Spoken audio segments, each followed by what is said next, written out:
மன்னவா ஒரு கோயில் இந்த மாளிகை எதற்காக? தேவியே என் ஜீவனே இந்த ஆலயம் உனக்காக.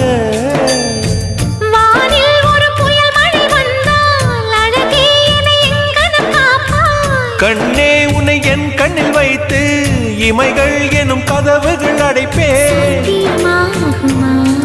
நான் சத்தியம் செய்யவா? தொடு தொடுவெனவே வானவில் என்னை தூரத்தில் அழைக்கின்ற நேரம்.